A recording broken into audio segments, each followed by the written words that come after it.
to you. Glad to have you join us on the AM News on Ogtv, the People's Telly. I am Dominic Agbea.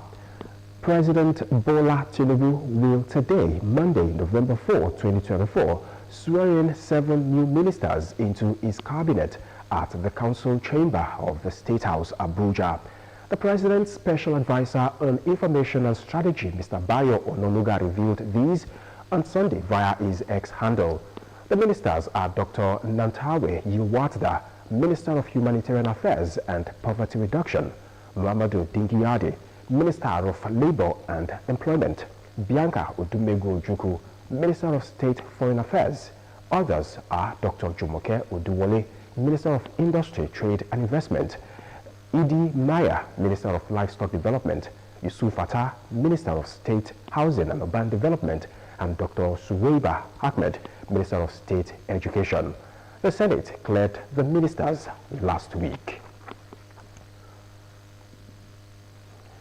The Socio-Economic Rights and Accountability Project, SERAP, has urged President Bola Tinubu to use his leadership position and good offices to direct the Attorney General of the Federation and Minister of Justice, Mr. Lateef Fagbemi, SAN, to take urgent steps to ensure the immediate and unconditional release of all the #EndBadGovernance protesters, including the 32 hungry and malnourished children.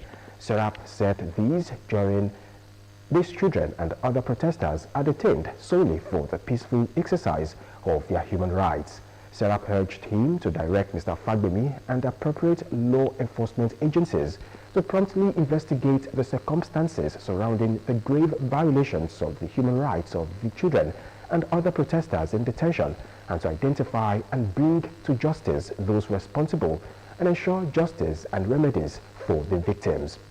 SERAP also urged him to direct Mr. Fagbemi and appropriate agencies to ensure the immediate access to medical treatment for all the protesters, including the 32 hungry, malnourished children, for their apparently deteriorating health. In the open letter dated November 2, 2024, and signed by SERAP Deputy Director Kolawole Oluwadare, the organization said bringing charges against children and detaining them simply for the peaceful exercise of their human rights is clearly not acting in the best interest of the child.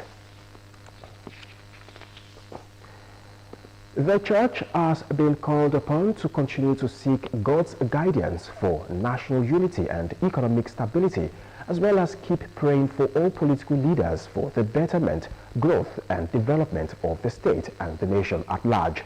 The Ogun State Governor, Prince Abeokuta, made the call at the 75th Diamond Adoption Thanksgiving Service of the Eternal Sacred Order of the Cherubim and Seraphim, Yewa Provincial Headquarters, held at the church auditorium in Ilaro, Ogun State. Details are in this report. Represented by the head of service, Mr. Kende Bosora, the governor said with the constant prayers of spiritual leaders, he is confident that the nation will emerge strong again in all things, as the church stands as the conscience of the society that is helping the nation to realize the aspirations of its founding fathers. He encouraged them to continue to strive for greater understanding among members and to align with the developmental goals of his administration by embracing positive values and virtues in tandem with the administration's Building Our Future Together agenda. While appreciating the Eternal Sacred Order of the Cherubim and Seraphim, Yewa Provincial Headquarters, for not only promoting spiritual growth, but serving as a beacon of hope and support, especially at these trying times, Governor Abeokuta said the church should continue offering comfort, guidance, and a strong sense of community, thereby fostering unity and creating a space where all will be welcomed. Religious harmony is crucial for peaceful coexistence and the security of lives and property within our states. And given our nation's current challenges, it is incumbent upon both the church and the government to persistently work and pray for the common good.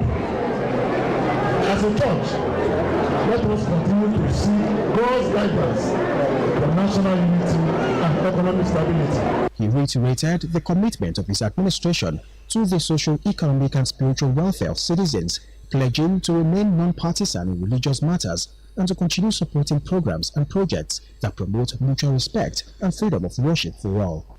On his part, the governor of Osun State, Dr. Ademola Adeleke, represented by his immediate elder sister, senior mother in Israel, Dr. Adeleke Soni, appreciated God for all his doings in the church and pledged the family's commitment and dedication to the growth and development of the church. Speaking at the event, Speaker of the State House of Assembly, Right Honorable Oludaisi Elemide, appreciated the clergy and the laity for the anniversary, pointing out that prayers have been the sustaining factor for the progress of the country.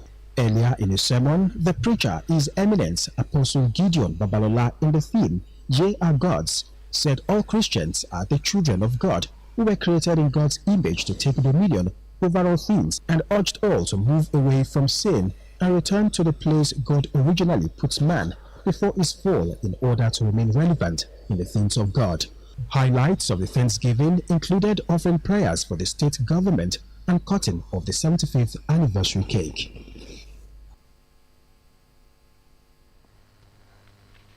The federal government has reaffirmed its commitment to universal health coverage, prioritizing primary health care and collaborative efforts with stakeholders. The Coordinating Minister of Health and Social Welfare, Professor Mohammed Pate, made the pledge at the Legislative Dialogue on Improving Maternal Health in Nigeria in Abuja. A statement signed by the head of the Public Relations Unit of the National Primary Health Care Development Agency, Remi Adeleke, made available to newsmen, noted that representatives from the Federal Ministry of Health and Social Welfare, the National Assembly and partners convened to discuss strategies for advancing healthcare services.